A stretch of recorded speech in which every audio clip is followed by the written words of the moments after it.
News 16 செய்திகள் உடனுக்குடன். பண்ருட்டி அருகே வெள்ள நிவாரணம் வழங்காததால் சாலை மறியலில் ஈடுபட்ட கிராம மக்களை காவல்துறையினர் குண்டுகட்டாக கைது செய்யப்பட்டதால் பரபரப்பு ஏற்பட்டது. அதிமுக ஊராட்சி மன்ற தலைவர்கள் என்பதால் வெள்ள நிவாரணம் வழங்காமல் 10க்கும் மேற்பட்ட ஊராட்சிகளை திமுக அரசு புறக்கணிப்பதாக ஊராட்சி மன்ற தலைவர்கள் குற்றம் சாட்டியுள்ளனர். பெஞ்சல் புயல் காரணமாக பெய்த கனமழையால் கடலூர் மாவட்டம் மிகவும் பாதிக்கப்பட்டது. இந்நிலையில் கனமழையால் பாதிக்கப்பட்ட கடலூர் மாவட்ட மக்களுக்கு குடும்ப அட்டைதாரர்களுக்கு 2000 ரூபாய் வெள்ள நிவாரணம் வழங்கப்படும் என தமிழக அரசு அறிவித்திருந்ததை தொடர்ந்து கடலூர் மாவட்டம் பண்ருட்டி சட்டமன்ற தொகுதி அண்ணாகிராமம் ஒன்றியத்திற்குட்பட்ட 42 ஊராட்சிகளில் 12 ஊராட்சிகளுக்கு மட்டும் நிவாரணம் தொகை வழங்கவில்லை என்று கூறப்படுகிறது. இந்த நிலையில் சில நாட்களுக்கு முன்பு அதிமுக ஊராட்சி மன்ற தலைவர்கள் உட்பட 12 ஊராட்சி மன்ற தலைவர்கள் பண்ருட்டி வட்டாட்சியர் மற்றும் மாவட்ட ஆட்சியரை சந்தித்து மழை வெள்ளத்தால் பாதிக்கப்பட்ட தங்களது ஊராட்சிகளில் வசிக்கும் மக்களுக்கு வெள்ள நிவாரணம் வழங்கவில்லை என மனு கொடுத்துள்ளனர்.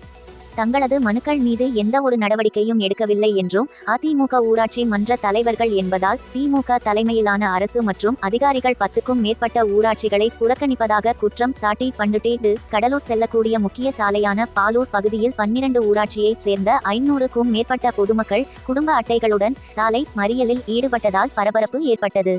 இத்தகவல் அறிந்த வட்டாட்சியர் மற்றும் காவல்துறையினர் சம்பவ இடத்திற்கு சென்று பேச்சுவார்த்தையில் ஈடுபட்டனர். அப்போது தங்களுக்கு உடனடியாக வெள்ள நிவாரண தொகை 2000 ரூபாய் வழங்க வேண்டும், இல்லையெனில் போராட்டத்தை கைவிட மாட்டோம் என கூறி 1 மணி நேரத்திற்கு மேல் பொதுமக்கள் சாலை மறியலில் ஈடுபட்டதால் போக்குவரத்து பாதிக்கப்பட்டது. அப்போது மறியலில் ஈடுபட்டவர்கள் திமுக அரசை கண்டித்து கோஷங்களை எழுப்பினர். இதைத் தொடர்ந்து மறியலில் ஈடுபட்டவர்களை காவல்துறையினர் தரதரவென இழுத்து சென்று குண்டுகட்டாக கைது செய்ததால் அப்பகுதியில் பதட்டமான சூழ்நிலை நிலவியது.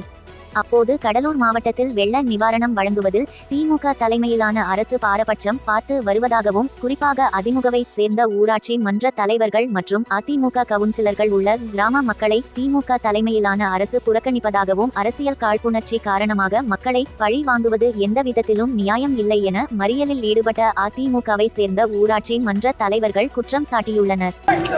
42 பஞ்சாயத்துல இந்த 12 பஞ்சாயத்து மட்டும் ஒதுக்கப்பட்டு வச்சிருக்காங்க.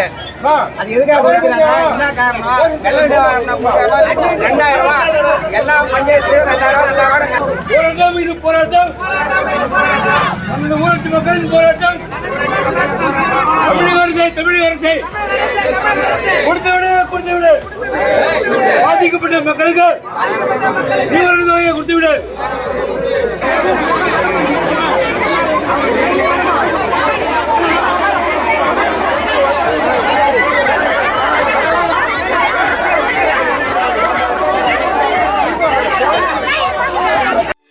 உள்ளூர் செய்திகள் முதல் உலக நிகழ்வுகள் வரை உடனுக்குடன் அறிந்து கொள்ள நியூஸ் 16 சமூக வலைதள பக்கங்களை சப்ஸ்கிரைப் செய்யவும்.